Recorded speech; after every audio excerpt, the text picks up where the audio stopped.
السلام عليكم دمان أصحابتا كندراما ودين سلامي هدي أتا qof cusub nagu soo bir adigoo subscribe saaraya ha ilowin inaad like dhahdo si aad u hesho filmaan iyo daraamooyin xiiso leh maalin walba. Hadda waxaan guda galaynaa filimkeeni maanta wuxuu ku bilaabanayaa Dani oo ah dugsi sare sanadkeedii ugu dambeeyay. Maalmo yar ayaa ka harsan inay gashay imtixaankeedii jaamacadda, laakiin dhibaatadu waa iyada oo aad uga xun xagga xisaabta. Had iyo jeer way hataa inta lagu jiro fasalka xisaabta, taas oo aad uga cadhaysisay macalinka. Maalin maalmaha ka mid ah macalinka waxa uu yeeray laakiin sida caadiga ah iyada waxba ma xalin karto, isagoo niyad jabsan ayuu qof walba hortiisa ku canaantay. Markay guriga ku soo noqoto way iska indhitirtaa waxbarashadeedii oo waxay ku lumisaa ku ciyaarista telefoonkeedii iyo dhegeysiga muusiga. Hooyadeed waxay eegaysaa iyadoo xanaaqsan oo u sheegaysa in haddii ay xaliso mushaakilaadda xisaabta si la mid ah sida ay u xifdiso heesaha ay mar hore noqon lahayd aqoon-yahanaad. Oo waxay ku kaftamaysaa in dambe halgankeedii xisaabaadka ay ka dhaxashay aabaheed oo isna ku xumaa dhanka jaamacadda. Waxa ugu dhibka badan Dani waa marka hooyadeed ay u badasho kanaalka TV-ga rawaayadaha taariikhiga ah ee had iyo jeer daawato. Dani way isdhiibaysaa oo qolkii ayay ka bixaysaa iyadoo u socota gurigii saaxiibteed ayaa mar kale xasuusinaysaa in tani ay tahay dadaalkeedii ugu dambeeyay ee ay ku gasho kulliyadda jaamacadda. Hadday hadda guuldaraysato mustaqbalna ma yeelan doonto, meel ay aadana ma jirto. Subaxdii xigtay Dani goor dambe ayay soo toostay oo baxday iyadoo mar hore badib ugu dhacday waqtigii loogu talagalay imtixaankii weynaa. Hooyadeed waa ay dhiirigelinaysaa markii ay baxayso. Dani waxay ka walwalsan tahay gaar ahaan qaybta xisaabta, laakiin waxay isku daydaa inay baska wax ku barato ilaa ay ka gaarayso xurunta imtixaanka. Waxay ka booday baska oo oraday, laakiin waxay ilowday dalada. Marka ay ku soo dhawaato dhismaha imtixaanka cabsi ayay la walwalaysaa, diyaaru ma aha. Waxay bilowday argagax iyadoo ay ka fikirayso inay cararto halkii ay la kulmi lahayd suurtagalnimada fashilka. Waxay fadhiisataa roobkooda iyo hoostiisa, wadnaheeduna wuu gelgelanayaa aamusnaan darteed, iyadoo rajaynaysa inay mar un baaba'do. Waxay horteeda ku aragtaa bari gacmeed oo roob ku sameeyay. Way u soo dhawaatay si lama filaan ah ayay waxyaab leh u dhaceen. Waxaan aragnaa dad dhammaantood isu soo baxeen oo tukanaya roob doon. Waxa ay sheegayaan in muddo 3 sano ah uusan roob ku da'in, dadkuna ay abaarta u dhimanayaan. Si lama filaan ah Dani waxay isku aragtay inay ku dhacayso godka oo ay bilowday inay qarqoomiso, laakiin halkii ay ka dhiman lahayd waxay dib ugu soo noqotaa isla goobtii, laakiin si un ka duwan adduunka. Way wareertay waxayna bilowday inay weydiiso dadka hareeraheeda jooga inay duubayaan riwaayad taariikhi ah iyo in kale. Boqorkii markuu arkay dhaqankeeda qariibka ah ayuu argagaxay oo qeeliyay asagoo weydiinaya inay jini tahay iyo in kale. Waxay si argagax leh u tiri maya, waxaan ahay arday dugsi sare ah. Laakiin sida ay u tiraahdo waxay u egtahay nooc ka mid ah xamaasad sixir ah, iyagoo taas ay u kordhinayso cabsidooda. Isla markiina waardiyaal ayaa ku hareereysmay, seef ayaana qoorta loo saaray. Markii garwaaqsatay in seeftu dhab tahay way argagaxday oo isbedeshay iyadoo leh waan garanayaa sababtaan halkan u imaaday, muu hal mar roobka da'o waan iska laaba lahaye. Dadku waxay ku celceliyeen ereyadaasi sidii duco oo kale, laakiin markii ay madaxooda kor u qaadeen way luntay durba. Way carartay wayna sii socotay ilaa ay ka gaadhay meel ay ka buuxaan dhar dhaqameed. Waxay isku ekaysiisay sidii mid ka mid ah wadaadadii oo waxay si dhuumasho ah u gashay shir ay la yeelatay boqorka. Intii kulanka u socday boqorku wuxuu si lama filaan ah ugu dhawaaqay inay joojiyaan ku tiirsanaanta khuraafaadka, beddelkeedana ay bartaan sayniska iyo xisaabta si ay u xaliyaan dhibaatooyinka ka jira boqortooyada. Laakiin wadaadka sare ayaa ka soo horjeestay asagoo leh tan waa wax aan jirin oo khatar ah, in xisaabta ay tahay khuraafaad kale oo aan macquul ahayn. Waxa uu ku andacoonayaa in sababta dhabta ah ee abaarta keentay ay tahay cirka. Boqorka wuu ka cadhooday, isla markaana sida kaliya ee roob lagu heli karo ay tahay in boqorku uu la sameeyo cibaado muqadas ah oo uu la yeesho boqoradda. Intaasna waa khuraafaad ay iyaga aaminsan yihiin. Dani si qarsoodi ah ayay shirka uga baxay oo ay raasatay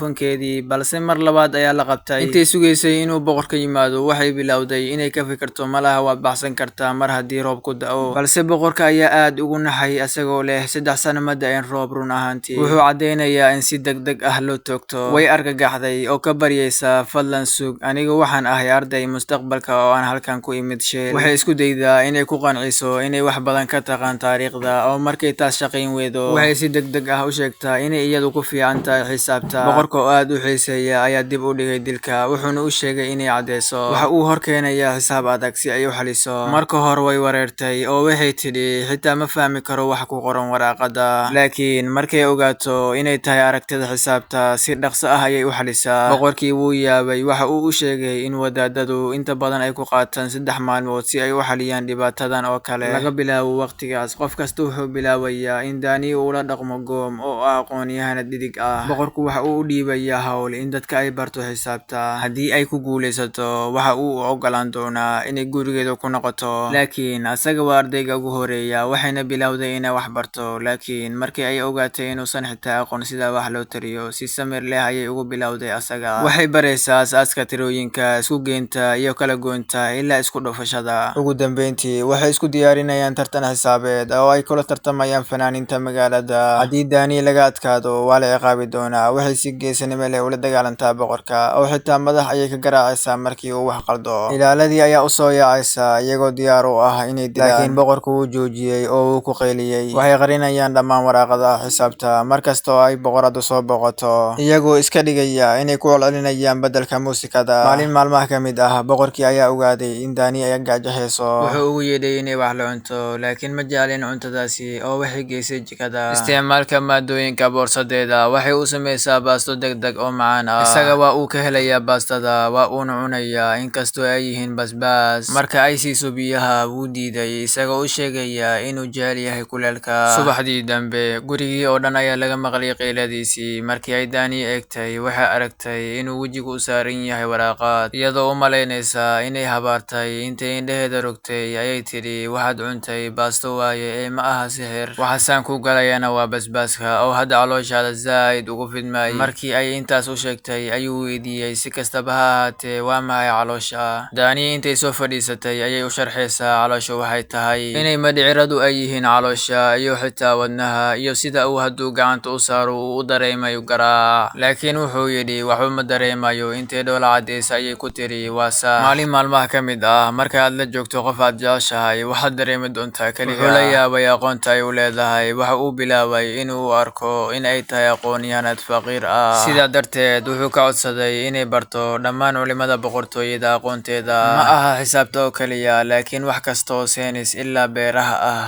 Haweenkaas waxa uu u soo bandhigay maandooriya, waxayna si caadi ah u tidhi mahadsanid. Laakiin aad buu u xanaaqay. waxaad tahay socdaale, waxay ahayd inaad keensato mirahaas ugu yaraan 3 maalmood. Intay qosasho ayay ku tidhi waa maandooriya ee ha ka dhigin wax rawaayad ah. Kadib labadoodaba waxay u soo bixeen inay kubad ku ciyaaraan barxadda qasriga, waxayna ku heshay inuu ordo markii ugu horeysay muddo sanado ah. Maalintii xigta ayuu boqorka la fadhiistaa gabadhii uu garsan lahaa, wuxuuna u sheegay in haweenkaas loo soo gelin doono daawo jacayl oo sixir ah oo uu ku shubay. Kadib isla markii ay isguursan doonaan, laakiin qadartu waxay samaysaa qorshayaal. Midabahaasi waxay ku dhammaadeen gacmaha Dani, waxayna bilowday inay u dhaqanto si aan caadi ahayn. Waxayna imaatay iyadoo hurda qasrigii. Markii ay hurdada ka kacday, ayay si joogto ah u raaligelinaysaa boqorkii, balse boqorkii wuxuu si fudud ugu yidhi waxba may dhicin Dani ee iska ilow. Labadooda waxay u soo baxeen banaanka, wuxuuna u sheegay in haddii ay ku guulaysato aqoonteeda, ay golaha deegaanka ka heli doonto darajo sare, oo ay xitaa hadiyad u siin doonto faras boqortooyada. Laakiin waxay ku tidhi waxba ma rabo. Marka roobku uu da'o, waxaan dib ugu noqonayaa adduunkayga. Boqorkii waxa uu ugu jawaabay oo ku yidhi hadda waxa ka dambeeya ha ila dhaqmin sidii boqor oo kale. Laakiin maalintii xigtay, masiibo ayaa dhacday. Dani waa la xiray, waxaana lagu eedeeyay inay ku jeesjeestay boqorka. Intay xidheen ayay isku diyaariyeen inay jirdilaan. Hase ahaatee, boqorkii ayaa soo galay oo u sharxay wadaadada in aqoon-yahanadan da'da yar ay aqoon fiican leh ay leedahay. Mid ka mid ah wadaadada ayaa fursad ka faa'iidaystay oo yidhi hagaag, markaas waa inaan iyada lafteedu aan tijaabiyaa. Waxay haysataa 2 toddobaad. Haddii uu roobku da'o waqtigaas, waanu dili doonaa. Dani ma quusan, waxay sii waday waxbarashada iyadoo wax walba xisaabinaysay. Muusikiste qasriga ayaa ka caawiyay inay dhisto cabirka roobka. Dabadeed, digniin la'aan ayuu roobku da'ay. Dani farxad bay la nafistay. Laakiin boqorkii ayaa si lama filaan ah u xasuustay hadal ay ku tidhi inay laabanayso mar hadduu roobku da'o. Wuxuu ugu orday gurigii ay ku jirtay, wuxuuna la kulmay iyadoo ka hor barooranaysa cabirka roobka, iyadoo qiiro badan. Wuxuu u sheegay inay hadda baxsato. waxaan kuu diyaariyey markab u socda dhinaca koonfur. Laakiin madaxa ayay ruxday, waxayna ku tiri nolosheedii oo dhan waxaan ku dhammaystay carar, kaasoo halkan igu soo tuuray, sababtoo ah waxaan isku dayay inaan ka baxsado adduunkayga. Isla markiiba waxaa yimid muusikiste oo si qarsoodi ah ula shaqayn jiray wadaadka sare. Wadaadkii ayaa ku amray inuu dilo aqoon-yahanada, isagoo aaminsan in Dani ay run ahaantii ka imaan karto mustaqbalka. Muusikistigii ayaa wadaadkii sare u sheegay haddii taasi ay run tahay, khatar ayay nagu tahay, waa inaan ka saarna boqortooyada. Muusikistigii ayaa soo kaxaystay Dani oo saaray faras, isagoo keenta dhex mushaaxaya ilaa ay ka gaareen meel keen ah. Waxa uu ku yidhi in muddo ah waan ku aqaanay inaad gabar tahay, laakiin waxaan ahay nin toosan, sirtaaduna way igu ammaanan tahay. Dhanka kale, markii lagu soo noqday gurigii wadaadkii sare, wuxuu isku dayay in boqorku ka dhaadhiciyo in wax kasta oo Dani bartay ay tahay in la baabi'iyo, gaar ahaan luqad cusub ay ku qortay waraaqada. Waxay ahayd inaan ku dhagnaano dhaqankeena, laakiin boqorkii wuu aqbali waayay. Wuxuu ka soo baxay qasrigii asigoo saaran faras oo raadinaya Dani. Meel kale oo keenta ah, waardiyaashu waxay ugu dambeyntii qabteen Dani iyo muusikistihii, markaasuu daayay iyadii oo baxsatay oo jidkoodii istaagay oo la diriiray ilaa ay boqoradii kudheedu ka soo muuqatay iyadoo cagaheedu ay dhiig baxayaan. Halkaa oo dhan ayay ku soo oroday. Dani waxay ku socotay wadada ilaa ay ka gaadhay laba wado oo ay garan weydo meel ay u baxdo. Markaas ayay soo xasuusatay hadal uu boqorka mar yidhi in qoraxdu ay tahay saacada boqortooyada. Sidaa darteed ayay qoraxdu la socotay ilaa ay ka gaartay badda, halkaasna boqorka ayaa ku sugayay. Haweenkaas ayay isdhinac fadhiisteen oo ay daawadeen xidigaha. Waxay u sheegtay, mustaqbalka ma aragno xidigaha sidan oo kale, kaliya waxaan aragnaa kuwa iftiimaya mooye. Wuxuu ku jawaabay, bal eeg, xidigaha kaliya aad had arkayso waa kuwa aad dooratay inaad aragto, laakiin haddii aad joogsato oo aad si dhow u eegto, waxaad bilaawi doontaa inaad aragto wax badan. Xidigahaasi had iyo jeer way jireen, kaliya ma aysan muuqan ilaa aad ku aansato inaad aragto. Indhaha waxay arkaan waxa qalbiga uu rabo. Kadib aamusan, boqorku wuxuu qirtay inuu jecel yahay iyada. Wuxuu u sheegay inuu doonayo inuu abuuro dad cusub oo aan si lama filaan ah u baran karin luqad cusub. Lacag ayay ka soo saartay boorsadeeda oo waxay aragtay wejigiisii oo lagu daawacay lacagta. Taasi waa markii ay ogaatay inuu runtii ku guuleysan doono mustaqbalka. Markii boqorku ku soo noqday qasriga, wuxuu ku dhawaaqay inuu bilaabi doono bixinta mushaarka kuwa dadka u adeega. Wadaadkii sare wuxuu ku heshiiyey isagoo sheegay in qof kasta uu u taliyo dadka in la abaalmarin doono. Maxaad u aragtaa boqorka, ayuu weydiiyey, laakiin cid kale oo wax sheegtana ma jirin. Waxay rumaysteen in boqorka la mamnuuco ama xitaa la dilo. Weli Dani waxay sii waday inay boqorka si qarsoodi ah u barto xisaab qorista iyadoo aan wadaadadu ogeynin. Iyadoo ay jikada u socoto ayay waxay aragtay boqoradii oo isqarinaysa oo wax cunaysa. Intay yaawday ayay afka qabsatay. Dani waxay u samaysaa mid ka mid ah koobkeeda moodalka ah ee baastada. Boqorada ayaa aqbashay oo markay cuneen waxay bilaabeen inay sheekaystaan. Daqiiqadaas kadib waxay noqdeen saaxiibo. Dhowr maalmood kadib, boqoradii ayaa boqorka u soo dhawaatay, waxayna u sheegtay inay wax walba og tahay. Waxay hore u sheegtay boqorada hooyadeed, sababtoo ah gabadha Dani waxay ahayd mid ka mid ah adoonsiga. Gabadha gogosha ee guriga ayaa bilowday iyadoo adeegsanaysa qurxiye. Waxay bilowday inay makeup u mariso. Dani ma garan wax dhacaya ilaa ay ogaatay inay u diyaar garoobayaan nasashada boqorka oo ay u noqon lahayd naagtiisii ugu horeysay. Isla markiiba way naxday oo dadkii waalana oo ku wareegsana ayay ka carartay. Dadkii agteeda joogay ayaa mid ka mid ah u sheegtay boqorka inay baxsatay gabadhii uu guursan lahaa. Boqorku waa uu soo baxay si uu u raadiyo, wuxuuna arkay iyadoo ku mudaharaadaysa isaga. Waxayna ku tidhi, waxaan ahay 19 jir. Boqorkii ayaa qosol ku qoslay oo ugu jawaabay, taasi micnaheedu waxa waaye waxaad heshay ugu yaraan 3 sano oo qaangaar ah. Hadda ma tihid ilmo, laakiin caawa waxaad u baahan tahay inaad halkan joogtid. Subaxdii xigtay, Dani waxay u baxday inay la hadasho muusikiistaha. Wuxuu ku yidhi, ma hubtaa inaad mustaqbalka ku noqonayso? Laakiin way ka jawaabi weyday oo qalbigeeduna shaki baa ka buuxsamay. Way iska tagtay oo keligeed bay fadhiisatay. Muddo kadib, boqoradii ayaa timid oo u sheegtay qof doonaya inuu arko. Markii ay Dani soo gashay qasrigii, waxay is aragtay iyadoo foolka fool la kulmaysa boqorada hooyadeed oo u ekeed hooyadeeda dhabta ah. Gabi ahaanba way ilmeysay, qofna ma fahmin waxa ku kalifay oohinteeda. Haweenkaas waxa ay u tagtay si ay u aragto nidaamka cusub ee boqortooyada,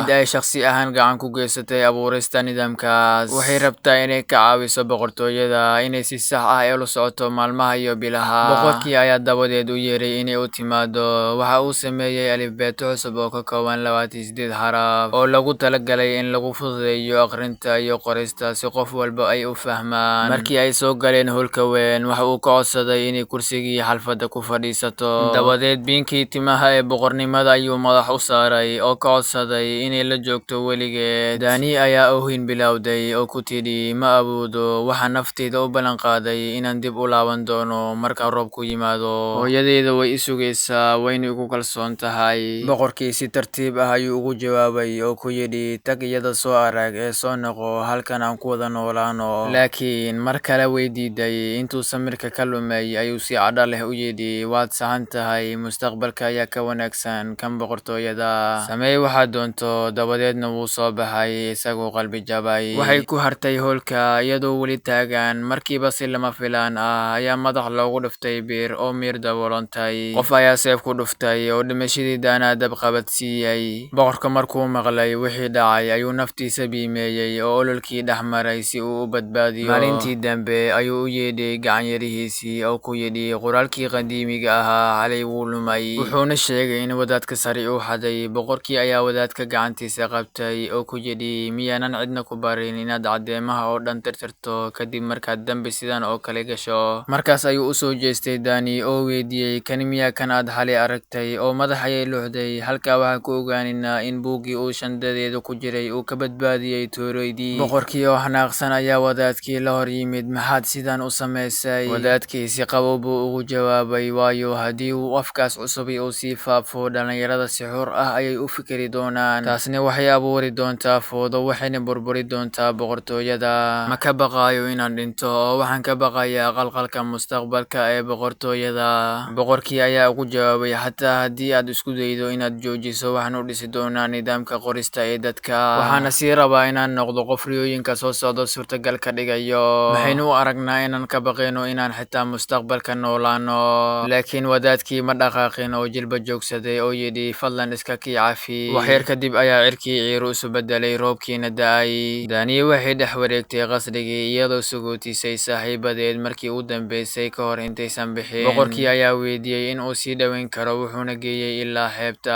Halkaas Dani waxay gashay biligii sidii markii hore oo kale. Waqtiyo kadib waxay ka soo baxday mar kale. Waxay ku soo noqotay adduunkeedii. Waxay eegtay hareeraheeda in dhowr ilbiriqsi oo kaliya ay dhaafeen ayay ogaatay. Waxaa weli jiray waqti loo sameeyay imtixaanka. Waxay u oroday sidii ugu dhaqsaha badan sida ay ugu tagi lahayd hoolka imtixaanka oo ay aragtay macalinkeeda uu sugaya. Imtixaanka galitaanka ayaa hadda bilaabmay. Waxay ku fadhiisatay kursigeeda oo waxay qaadatay imtixaanka. Goor dambe maalintaas waxay ku soo noqotay gurigeeda oo waxay aragtay hooyadeeda iyadoo sugaysa iyada. Waxay ku oroday hooyadeeda gacmaheeda iyadoo si adag u qabsatay. Wax kasta oo ku saabsan Dani ayaa isbedelay. Dabeecadeeda, aragtideeda, wax walba way bedelmeen safarkeeda kadib. Bilooyin ayaa la dhaafay. Maalin maalmaha ka mid ah xilli ay ka baxday dugsiga cirku wuu furmay oo roob ayaa bilaabmay inuu mar kale da'o. Si lama filaan ah qof ayaa dalad ugu dhigay madaxa. Waxay kor u eegtay oo aragtay qof ay si adag u taqaan. Wuxuu u muuqday sidii boqorkii boqortooyada camal. Laakiin si fudud ayuu u dhoola cadeeyay oo yidhi waxaan ku kulannay waqti dheer ka hor baska. Waxaad turtay daladaadii oo halkaas ayuu filimku ku dhammaanayaa. Waxaan filayaa inaad dhammaysatay ilaa dhammaadka. Halkaas buuna ku dhammaaday filimkii maanta. Kanaalka waa mid cusub. Waxaan rajaynayaa taageeradiinii. Sidaas darteed like, subscribe iyo commentiga ha iloobin. Waxyaabo ka sii xiiso badan ayaa soo wada. Sidaas iyo nabadgelyo.